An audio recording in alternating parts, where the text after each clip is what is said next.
নমস্কার শ্রোতা বন্ধুরা, আপনারা শুনছেন ব্রহ্মদৈত্যের দপ্তর। আমাদের আজকের নিবেদন লেখক শিবাঙ্গনের কলমে সূর্যতপা। গল্পের গল্প পাঠে অতনু, গল্পে সুচির ভূমিকায় অস্মিতা, সঞ্জয়ের ভূমিকায় সৌমেন এবং প্রলয়ের ভূমিকায় রাহুল ও গল্পের সূত্রধার আমি আইজ্যাক। শুরু করতে চলেছি আমাদের আজকের নিবেদন সূর্যতপা। সুচি সেই কোন সকাল থেকেই রেডি হয়ে আছে, কিন্তু সঞ্জয় ঘুম থেকে উঠলেও আলসেমি ছেড়ে বিছানা ছেড়ে উঠে দাঁড়াতে না পারায় সুচি বেচারির আর সমুদ্রের পাড়ে গিয়ে সূর্যোদয় দেখা হলো না। সঞ্জয় এখনো শুয়ে, হাত বোঝা চোখগুলো দেখে বোঝা যাচ্ছে রাতের নেশা এখনো ওর কাটেনি। সুচি গতকাল রাতে একবার সঞ্জয়কে বলেও ছিল সকালবেলা একবার ওকে বিচের ধারে দিয়ে দিতে, কিন্তু সঞ্জয় সেরকম গা করেনি। স্যার, আপনি সকালবেলা সূর্যোদয় দেখতে যাবেন তো? সূর্যোদয় সে দেখার জন্য উঠতে গেল তো ভোর 5টা, অত সকালে। আর তাছাড়া তাতে আর নতুন করে কি দেখার আছে বলো তো? লোকে যে সমুদ্রের ধারে আসলে কেন যে পাগলের মতো ভোর ভোর সূর্যোদয় দেখতে যায় বুঝি না বাপু।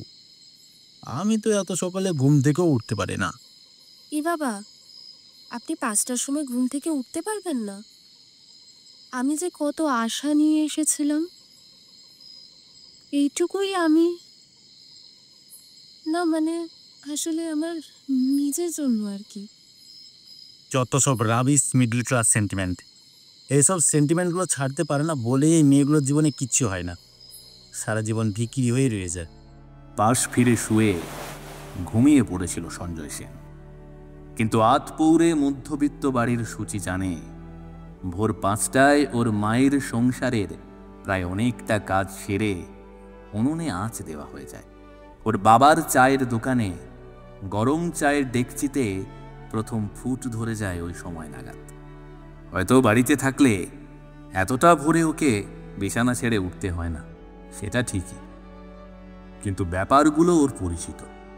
ঘুম ভাঙা চোখে বিছানায় শুয়ে শুয়েই সব কিছু দেখতে থাকে ও।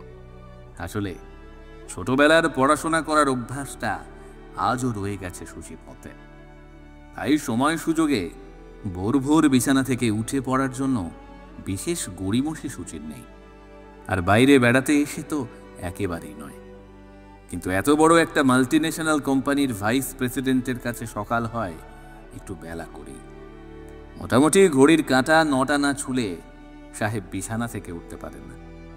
অবশ্য ততক্ষণে ওনার ব্যক্তিগত চাকর বাকরেরা ওনার জন্য বেডটি রেডি করে ফেলেছে। আর্থসামাজিক পরিকাঠামো হিসেবে সুচির কাছে দিন শুরু হওয়া আর মিস্টার সঞ্জয় সেনের কাছে দিন শুরু হওয়ার মধ্যে বিস্তর ফারাক। যেন দুজনেই দুই মেরুর মানুষ, তবে ওদের যোগসূত্র শুধু একটাই, কাজের জায়গা। মিস্টার সেনের অফিসে একটা 4 ফুট বাই 4 ফুটের কেবিনের মধ্যেই সুচির বসার ছোট্ট টেবিল চেয়ার আর একটা ল্যাপটপ। অফিসিয়াল পোস্ট মিস্টার সেনের প্রাইভেট সেক্রেটারি, তবে সুচি এখনো সামান্য একজন ম্যানেজমেন্ট ট্রেনি। সদ্য জয়েন করেছে মিস্টার সেনের কোম্পানিতে, আর সেই কারণে দুদিনের একটা উইকেন্ড ট্রিপে সঞ্জয় স্যারের সঙ্গেও এসে পড়েছে মন্দারমণি। যাই হোক, রাতটা যেভাবে হোক কাটলেও সুচি একেবারে ভোরবেলা উঠে রেডি। আর বিছানার অপর প্রান্তে 50 সঞ্জয় সেন শুয়ে রয়েছেন ওনার মেদবহুল শরীর নিয়ে, রাতের প্রলম্বিত নেশার চাদর জড়িয়ে। আসলে ওনার কাছে রাতটা গুরুত্বপূর্ণ, দিনটা নয়। কি আর করে বেচারা সুচি, একবার মনে করে সামনেই তো বিচ, কেউ যাক বা না যাক নিজেই একবার চলে যাবে। আসলে ওর মনে আছে অনেক ছোটবেলায় একবার দীঘা এসেছিল বাবার সাথে। ওদের পাড়া থেকে বাস ছেড়েছিল। পাড়ার কাকিমা, জেঠিমা, বল্টু, পিন্টু সবাই মিলে প্রায় 17 জনের গ্রুপ। বাসের অর্ধেকটা প্রায় ওরাই দখল করে নিয়েছিল। তখন পকেটে টাকা ছিল কম, কিন্তু মনে আনন্দ করার তাগিদটা ছিল অনেক বেশি। আর এখন বোধহয় জীবনটাই বদলে গেছে। তাই যখন সঞ্জয় স্যার ওকে ওনার সাথে মন্দারমণি আসার কথা বলেছিলেন, তখন ওর প্রথমে মনে হয়েছিল ওখানে গেলে বুক ভরা একটা সমুদ্রের বাতাসও পাবে। অফিসের ওই ছোট ছোট খুপড়ি কেবিনগুলোতে বসে সকাল 9টা থেকে রাত 8টা পর্যন্ত কেমন যেন দম বন্ধ হয়ে আসে সুচির। প্রাণভরা বাতাস বলতে শুধু রবিবারের ছুটির দিনগুলোয় বাড়ির ছাদের ওপর ওর চিলে কোঠার ঘরটা, যেখানে শুধু নিজের সাথে নিজে কথা বলার সুযোগ পায় মেয়েটা। তাই মন্দারমণি আসার ক্ষেত্রে ওর প্রথম যেটা মনে হয়েছিল সেটা হলো অনেক দিন আগে দেখা সমুদ্র সৈকতটাকে আর একবার ফিরে দেখবে। যদিও ও জানে দীঘার সমুদ্র আর এই মন্দারমণির সমুদ্র এক নয়, তবু সমুদ্র তো দুধের স্বাদ না হয় ঘোলেই মেটানো যাবে। এইসব ভেবেই এক কথায় রাজি হয়ে গেছিল সুচি। আর সেটার জন্য ওকে কতটা দাম দিতে হবে সেটা জানার পরেও সেই কারণে আগের দিনের রাতটা ও দাঁতে দাঁত চেপে সবকিছু সহ্য করেছে। সঞ্জয় সেনের প্রতিটা কামড়ে ওর মনের ভেতর থেকে একটা আর্তনাদ ছিটকে বেরিয়ে আসতে গেলেও ও সেটাকে নিয়ন্ত্রণ করেছে। আর জানলার বাইরে দিয়ে শুধু তাকিয়ে থেকেছে কখন ভোরের আলো ফুটবে এই ভেবে। ও যে জানে এখান থেকে ফিরে গেলে প্রায় 20,000 টাকা বোনাসও পাবে, গতকালের একটা রাতের দাম। আর সেই টাকাটা ওর দরকার। ওর ভাইয়ের স্কুলে সামনের মাসে পরীক্ষা, মাস 3 মাইনে বাকি পড়ে আছে। ওই 20,000 টাকাটা ওর যে না হলেই নয়। রাতটা যদিও বা ওর স্যারের হয়, তাহলে এই সকালবেলাটা সে সময়টা তো ওর নিজের। যদিও অ্যালকোহলের নেশায় সঞ্জয় সেন গভীরভাবে আচ্ছন্ন, তাই এই সময়টা সুচি ঠিক করে নিজের মতো করে একটু বেছে নেবে, সঞ্জয় স্যারের ঘুম থেকে জেগে ওঠার আগে অবধি। আর সেই জন্যই পা টিপে টিপে ঘরের দরজাটা খুলে বের হয়ে আসে, গায়ে হালকা একটা চাদর জড়িয়ে নিয়ে। দু চোখ ভরে দেখে ওর সামনে দিগন্ত বিস্তৃত জলরাশি। কে তাকে দেখে আনন্দ পেল কে পেল না তাতে কিচ্ছু যায় আসে না তার।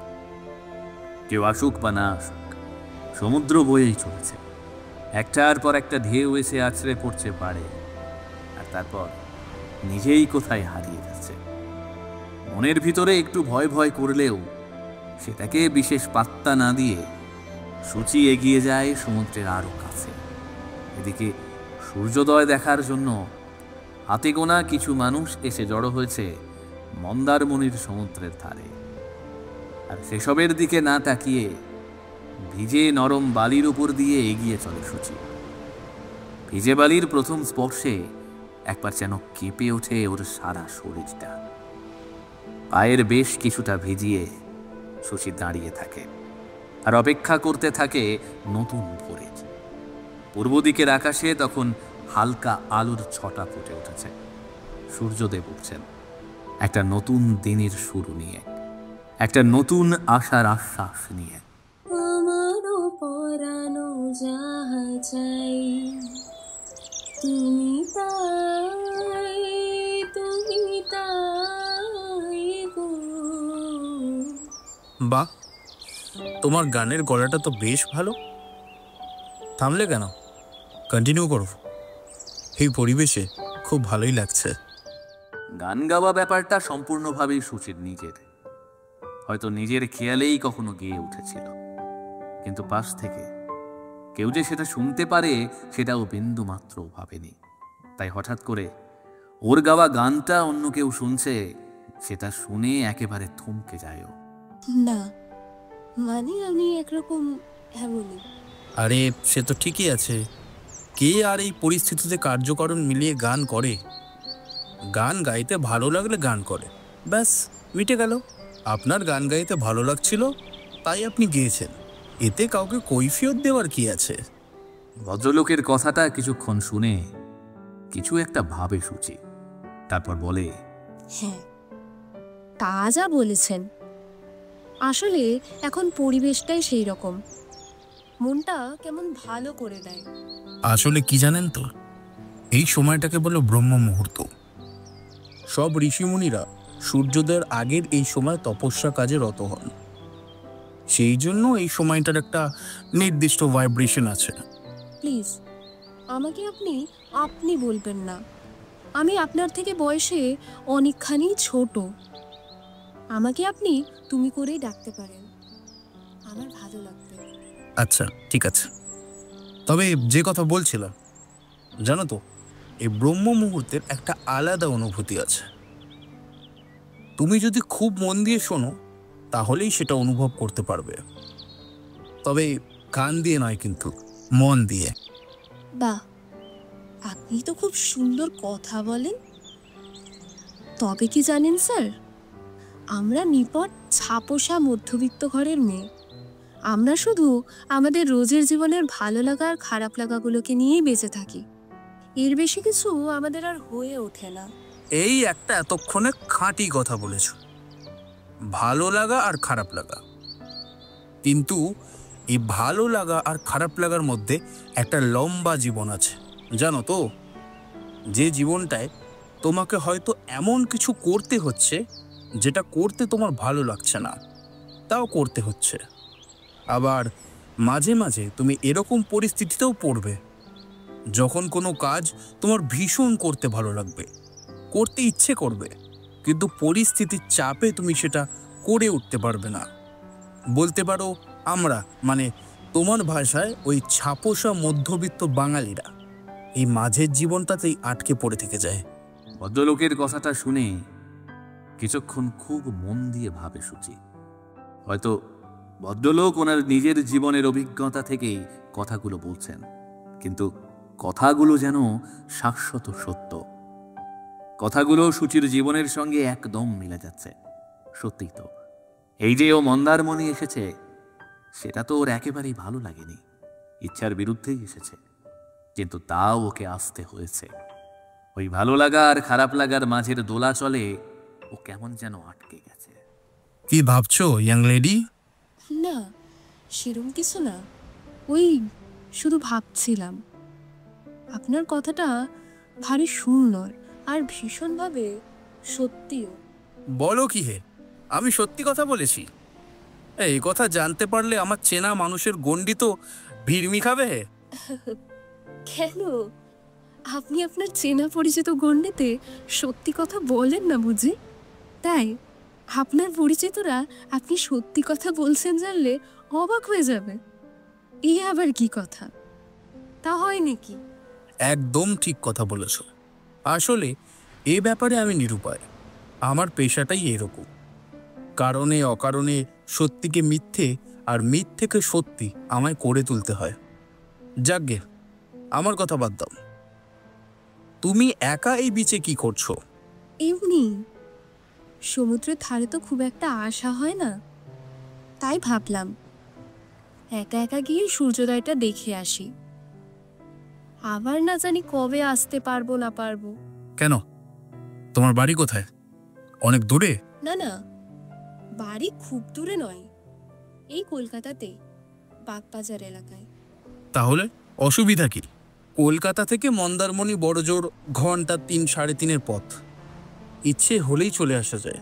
এখন ঢের গাড়ি আছে, সাথে তো কাঁথি অবধি ট্রেনে এসে বাকিটা অটো টোটো নিজের পক্ষে ভাড়ার গাড়িতে শেয়ারে আসা যেতেই পারে। তাহলে এখানে আসতে তোমার অসুবিধা কোথায়? অসুবিধাটা দূরত্বে না স্যার, সামর্থ্যে। এখানে আসা, একটা হোটেল ভাড়া নিয়ে এক রাতের জন্য থাকা, সামান্য কিছু খাওয়া দাওয়া, এসব করতে করতে যে খরচাটা হয়, তাতে আমাদের মতো মধ্যবিত্ত পরিবারের এক সপ্তাহের বাজার খরচ হয়ে যায়। বুঝলেন স্যার? তাই আমাদের এই টিকে থাকার লড়াইটাই আমাদের কাছে মোস্ট প্রায়োরিটি পায়। তুমি যদি প্রায়োরিটি দিতে চাও তো দিতে পারো, তবে আমি বলবো ওইসব বাছাবাছির মধ্যে যেও না। যখন বাঁচবে মন খুলে বাঁচো, যেটা ভালো লাগে সেটা করো, আর যেটা ভালো লাগে না সেটা করো না। সেটা সবসময় সম্ভব হয় না স্যার। আপনিই তো বললেন, ভালো লাগা আর খারাপ লাগার মাঝেই জীবনটাতেই আমাদের সময়টা চলে যায়, আমরা সেখানেই আটকা পড়ে যাই। হ্যাঁ, সেটা তো 100 বার, কিন্তু সেটা তো আমাদের ইচ্ছার বিরুদ্ধে। আমরা ইচ্ছা করে খারাপ থাকাটাকে প্রায়োরিটি কেন দেবো? যখন সময় জোর করে তার নিজের মাসেল পাওয়ার খাটিয়ে আমাদের খারাপ থাকতে বাধ্য করবে, তখন তো থাকতেই হবে। তাহলে নিজে থেকে সেটাকে বেছে নেবো কেন? সেটাকে না বেছে নিলে যে সবসময় উপায় থাকে না স্যার। আচ্ছা, তোমার কথাই যদি ধরি, তুমি শেষ কবে নিজের ইচ্ছায় তোমার খারাপ লাগার কাজ করেছো বলতে পারবে? অতীত ঘাটতে হবে না স্যার, ঘোর বাস্তবিতার প্রমাণ। মানে এই মন্দারমণি বেড়াতে আসাটা তোমার ভালো লাগা নয়?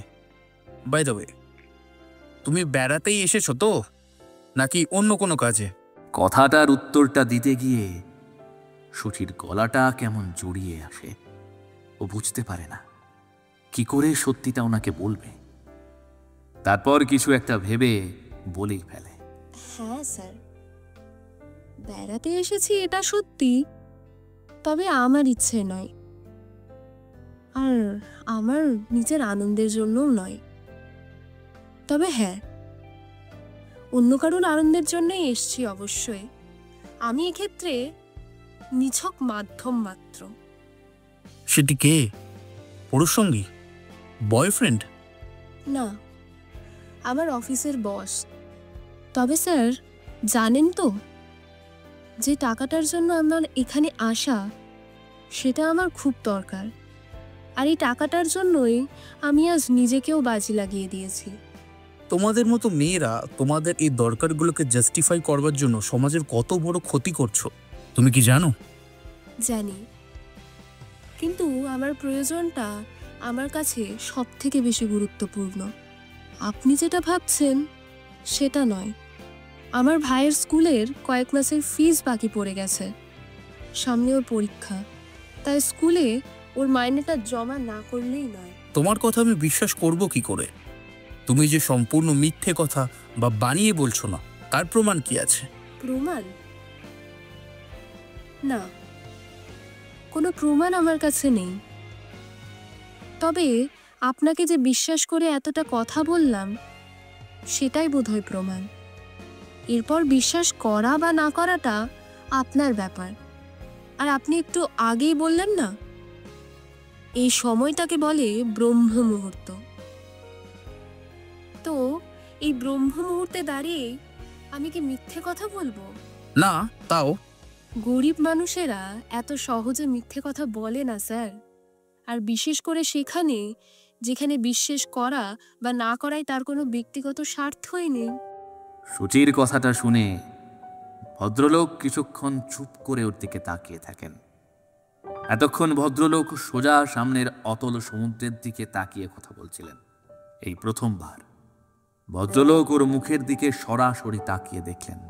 সুচির ওনার দিকে তাকিয়ে মনে হয় ভদ্রলোকের দৃষ্টি যেন অনেকটা গভীর। উনি এক দৃষ্টে তাকিয়ে সুচির মনের ভেতরটা পড়ার চেষ্টা করছেন। তবে কিছুক্ষণ পরেই ভদ্রলোক বলে ওঠেন, আচ্ছা, তোমার অফিসের বসের নামটা কি? সরি স্যার, এটা আমি বলতে পারবো না। আর কেন বলতে পারবো না সেটা নিশ্চয়ই আপনাকে বুঝিয়ে বলতে হবে না। সেটা বোঝার মতো যথেষ্ট পরিণত বুদ্ধি আপনার আছেই। হ্যাঁ, সেটা আছে, কিন্তু আমি আসলে ওনার সাথে একবার কথা বলতে চাই। সরি স্যার, এটা আমার পক্ষে সম্ভবই না। আচ্ছা ঠিক আছে, তুমি যখন তোমার ইচ্ছের বিরুদ্ধে মনের সঙ্গে যুদ্ধ করে এতটা করতে পেরেছো, তখন আমি তোমাকে আর নতুন করে কোনো বিড়ম্বনায় ফেলবো না। শুধু একটা কথা কি তোমায় জিজ্ঞেস করতে পারি? বলুন স্যার, আপনার সাথে কথা বলে আমার সত্যিই খুব ভালো লেগেছে। আপনি যা জিজ্ঞেস করবেন তার উত্তরের ওপর অধিকার যদি আমার হয়, তাহলে নিশ্চয়ই আমি উত্তর দেব। নিজের ইচ্ছার বিরুদ্ধে এই কাজগুলো করবার জন্য তুমি কত টাকা করে পাও? প্রশ্নটা শুনে সুচি একেবারে চুপ করে যায়। প্রলয় লক্ষ্য করে দেখে ওর প্রশ্নটা শুনে সুচির চোখ দুটো ছলছল করে ওঠে। প্রলয় বুঝতে পারে হয়তো খুব অপ্রাসঙ্গিক এবং অপ্রীতিকর কোনো একটা প্রশ্ন করে ফেলেছে, যেটা সরাসরি গিয়ে সুচির একেবারে অন্তরে আঘাত এনেছে, যার বহিঃপ্রকাশ ঘটেছে ওর চোখে। তাই সঙ্গে সঙ্গে নিজেকে সংশোধন করতে যাবে। ঠিক সেই সময় সুচি বলে ওঠে, এক রাতের জন্য 20,000।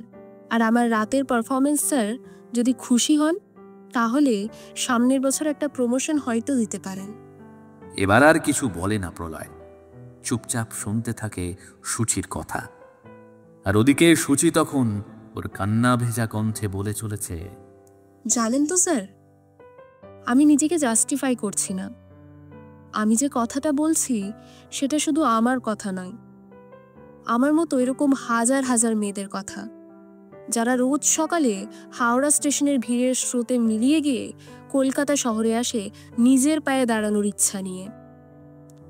আবার রাত্রের অন্ধকারে ক্লান্ত পথে বাড়ি ফিরে যায় শুধু চোখে স্বপ্ন আর শরীরে অনেকগুলো লোভী হায়নার থাবার চিহ্ন নিয়ে। কিন্তু কখনোই এরা স্বপ্ন দেখা বন্ধ করে না, একমাত্র সেদিন ছাড়া যেদিন হয় এরা নিজেরা নয়, এদের স্বপ্নগুলো মরে যায়। কিন্তু কারোর না কারোর একটা মরে যাবার অপেক্ষা। এইভাবেই রোজ রাত শেষ হয়ে যায়, ভোর আসে, আর দিন শেষ হয়ে রাত হয়। তবু এরা শুধু বেঁচে থাকে এদের স্বপ্ন নিয়ে, অপেক্ষা করে থাকে সম্পূর্ণ মৃত্যুর জন্য। বুঝতে পেরেছি, তুমিও ঠিক সেই রকম ভাবেই অপেক্ষা করে আছো কবে তোমার স্বপ্নটা সম্পূর্ণ মরে যাবে, তাই তো? কি জানি স্যার, মাঝে মাঝে তো এটাও বুঝতে পারি না আমি সত্যিই বেঁচে আছি কিনা, হয়তো আগে মরে গিয়েছি।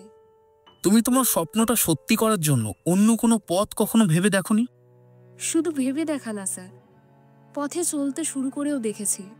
নিজে ছোটখাটো একটা ব্যবসা শুরু করব ভেবে কিছু লোনের জন্য দরজায় দরজায় অনেক ঘুরেছি, কেউ দেয়নি।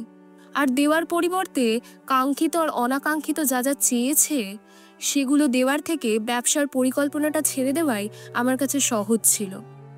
তারপর চাকরির চেষ্টা করেছি 2-3টে জায়গায়। অবশেষে এইখানে এসে আমার বসের সুনজর পড়েছে আমার উপর, সেই কারণেই খেয়ে পড়ে এখনো বেঁচে আছি। না হলে হয়তো স্বপ্ন পূরণের দৌড়ে এতদিন না খেতে পেয়ে মরতে হতো। সূচির শেষ কথাগুলো যেন এক একটা শলাকার মতো।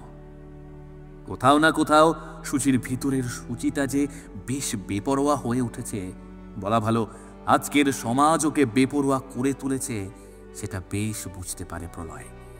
তাই কিছুটা শান্ত গলায় বলে, আচ্ছা, তোমার আজকের রাতের এই 20,000 টাকাটা যদি আমি তোমাকে দিই, তাহলে তুমি আমার সাথে যাবে? তবে এখানে নয়, কলকাতায়। বলো, যাবে? টাকার কথা শুনে লোভে চোখগুলো একবার জ্বলে উঠলেও মুহূর্তে সূচির চোখে ভেসে ওঠে ওর বস সঞ্জয় সেনের সেই অর্ধনগ্ন প্রাক প্রৌঢ় মরচে ধরা দেহটা। এই মানুষটার সঙ্গে এতক্ষণ কথা বলে হয়তো এনাকে একটু অন্যরকম মনে হয়েছিল সূচির। আর নিমেষেই সেই বিশ্বাসটা ভেঙে চুরমার হয়ে গেল শুধু ওনার একটা কথায়। যাব, কিন্তু টাকাটা আমার কাল সকালেই চাই। রাজি? ঠিক আছে, রাজি। তুমি তোমার ক্যাশ টাকা পেয়ে যাবে। আমরা আজ এখান থেকে দুপুরে লাঞ্চের পর বেরিয়ে পড়ব। কলকাতা পৌঁছাতে পৌঁছাতে সন্ধ্যা হয়ে যাবে।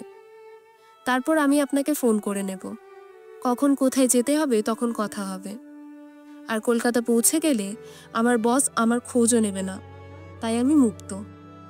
আগুনে সবকিছু পুড়ে যাওয়ার পর ভস্ম স্তূপের মধ্যে দানা মেলব। ঠিক আছে, তাহলে সেই কথাই রইল।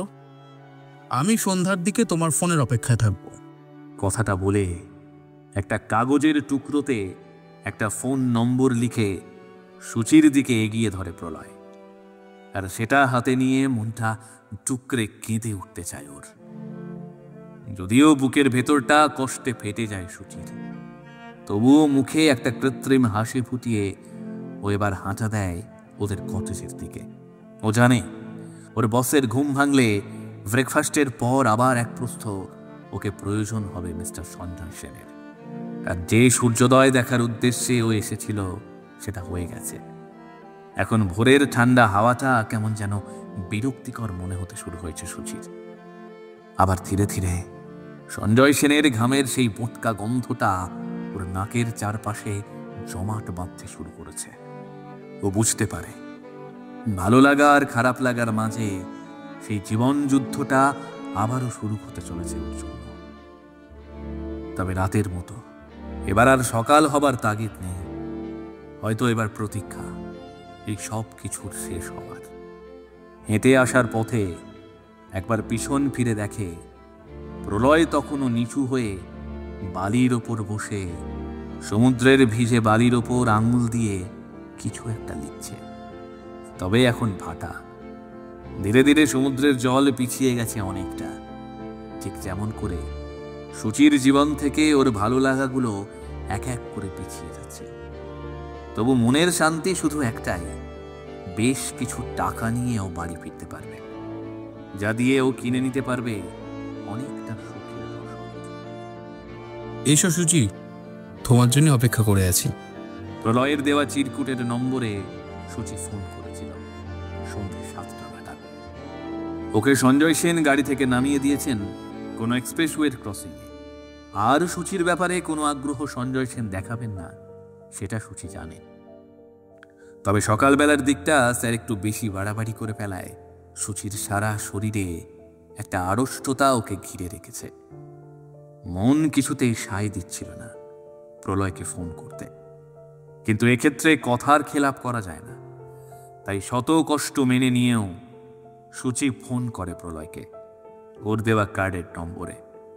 আর তখনই ও বুঝতে পারে প্রলয়ও যেন ওর ফোনের জন্যই অপেক্ষা করছিল। প্রলয় ওকে বলে দেয় কোথায় ওকে দাঁড়াতে হবে, আর সেই মতোই পৌঁছে সূচি দেখতে পায় প্রলয় তার আগে থেকেই সেখানে পৌঁছে গেছে আর ওর জন্যই অপেক্ষা করছে। কোনো কথা না বাড়িয়ে গাড়ির সামনের সিটে উঠে আসে সূচি। তোমার আসতে কোনো অসুবিধা হয়নি তো? মাথাটা হালকা নাড়িয়ে সূচি জানিয়ে দেয় না, ওর কোনো অসুবিধা হয়নি। আচ্ছা, একটা রিকোয়েস্ট ছিল। তোমার এই পোশাকটায় তুমি যদি কমফর্টেবল না হও, তাহলে তোমার জন্য আমি এক সেট জামা কিনে এনে রেখেছি। আশা করি তোমার মাপে হয়ে যাবে। একবার ট্রাই করে দেখবে? প্রলয়ের কথাটা ঠিক বুঝতে পারে না সূচি। একবার নিজের পোশাকের দিকে তাকিয়ে দেখে।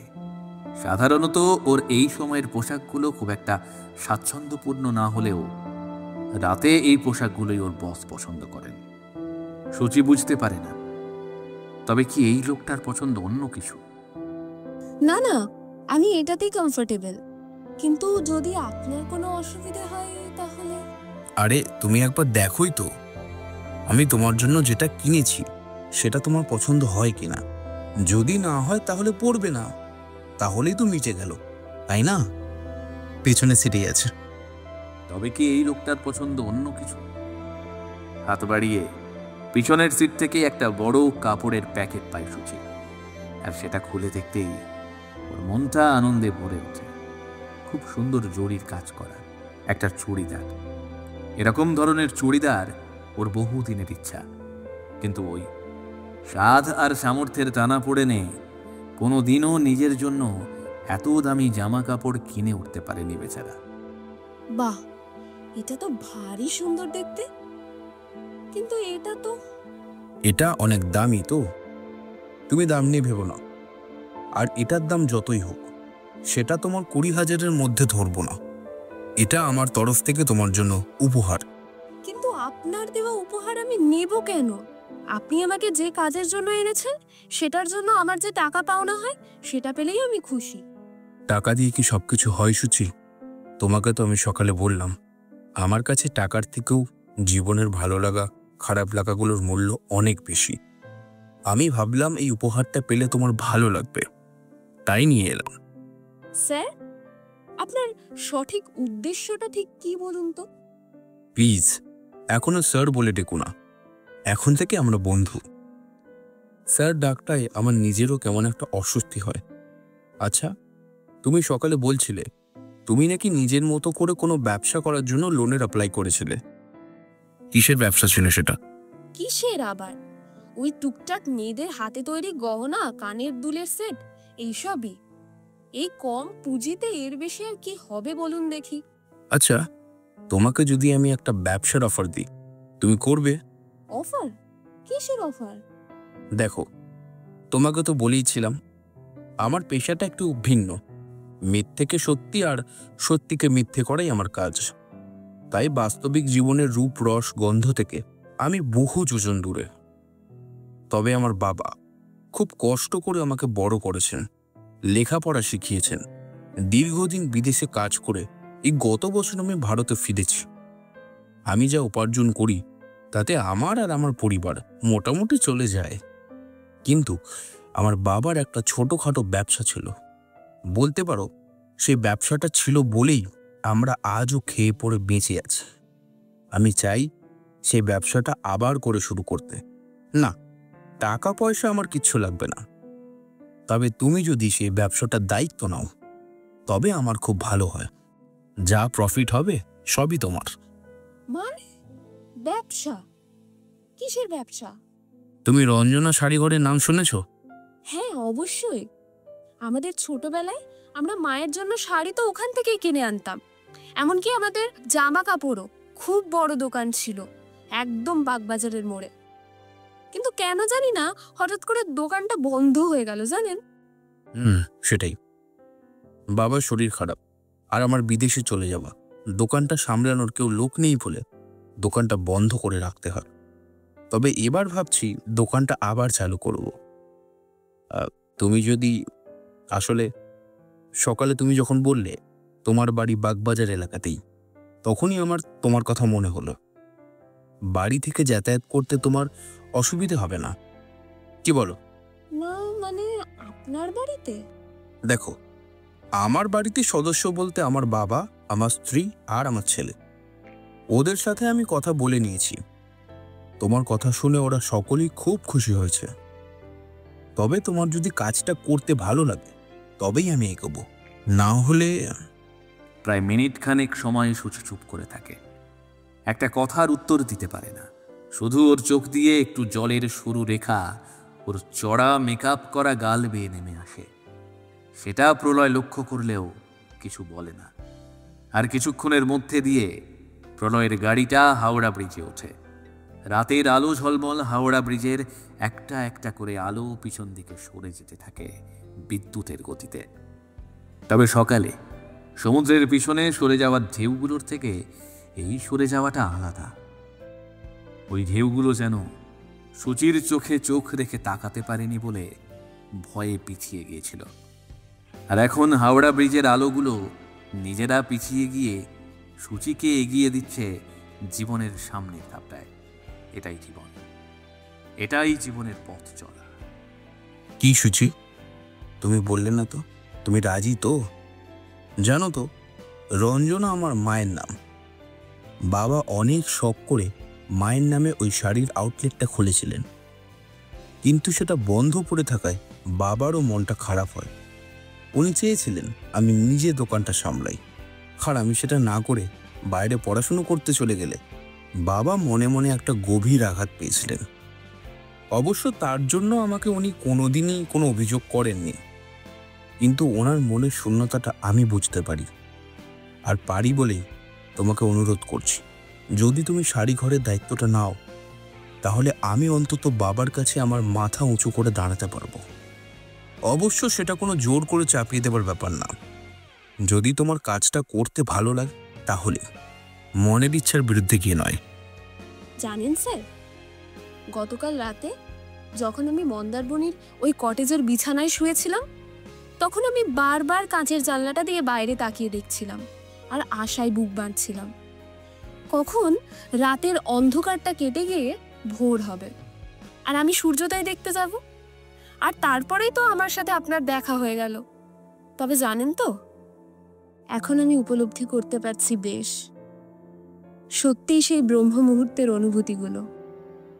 রোজ মরতে মরতে যখন মানুষের ইচ্ছেগুলোই মরে যায় না, তখন জীবনে একটা সূর্যোদয় আসা খুব দরকার। আর আমার জীবনে আজ সেই সূর্যোদয়টাই ঘটেছে। সুচির কথা শুনে স্মিত হাসেন প্রলয়। পকেট থেকে বেশ বড় কয়েকটা চাবির গোছা বের করে এগিয়ে ধরেন সুচির দিকে। সুচি দেখে ওদের গাড়িটা দাঁড়িয়ে আছে বাগবাজারে রঞ্জনা শাড়িঘরের বন্ধ শাটার নামানো দরজাটার সামনে। ও জানে আগামীকাল থেকে ওর আর একটা নতুন লড়াই শুরু, নতুন আশায় বুক বেঁধে। তবে বাঁচো একটাই, এবারও একা নয়, ওর সাথে ওকে সাহায্য করার জন্য এমন একজন আছেন যিনিও ওর মতোই সমুদ্রের ধারে ভোর ভোর ঘুম থেকে উঠে সূর্যোদয় দেখতে যান। তাহলে এই মানুষটাকে বিশ্বাস করা যেতেই পারে। তিনিই ওর বন্ধু। সূচি ভেবে দেখাই যাক না, আরেকবার মানুষকে বিশ্বাস করে। হয়তো ঠকতে হবে, কিন্তু আজকের সূর্যোদয়টা হারিয়ে ফেললে ওকে যে আফসোসটা করতে হবে, সেটার যন্ত্রণা যে অনেক বেশি, অনেক বেশি।